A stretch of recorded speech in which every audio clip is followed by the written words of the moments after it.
এবছর কার্গিল বিজয়ের রজত জয়ন্তী বর্ষ। সারা দেশের সঙ্গে ত্রিপুরা প্রদেশ বিজেপি যুব মোর্চা এই উপলক্ষে আগরতলায় মশাল মিছিলের আয়োজন করে। কার্গিলে পাকিস্তানি সেনাবাহিনীকে হারিয়ে ভারতীয় সেনাবাহিনী বীরের পরিচয় দেয়। মশাল মিছিলে উপস্থিত হয়ে এই অভিমত ব্যক্ত করেন রাজীব ভট্টাচার্য। ত্রিস্তর পঞ্চায়েত নির্বাচনে 60% আসনে বিনা প্রতিদ্বন্দ্বিতায় জয়ী হয়েছে বিজেপি প্রার্থীরা। সাংবাদিক সম্মেলন করে জানালেন প্রদেশ বিজেপি সভাপতি রাজীব ভট্টাচার্য।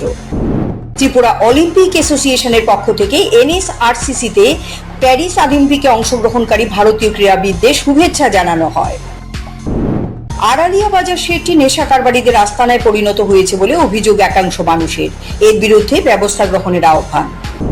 গাড়ি চালকের গাফিলতির কারণে এক বৃদ্ধের মৃত্যু হয়েছে। এই অভিযোগে খোয়াই আগরতলা সড়ক অবরোধ করেন বিক্ষুব্ধ জনতা। মোহনপুর মহকুমার এসরাই এলাকায় এই ঘটনা। মোহনপুর মহকুমা পুলিশ আধিকারিকের আশ্বাসের প্রেক্ষিতে খোয়াই আগরতলা সড়কের অবরোধ মুক্ত করেন ক্ষুব্ধ জনতা। নিজ ঘর থেকে এক যুবকের মৃতদেহ উদ্ধার। এই ঘটনা রাজধানী আগরতলার বরজলা এলাকায়। সারা দেশের সঙ্গে রাজ্যেও বৃহস্পতিবার CSC দিবস পালিত হয়। সারা দেশে এই পরিষেবা চালুর 15 বছর পূর্ণ হলো।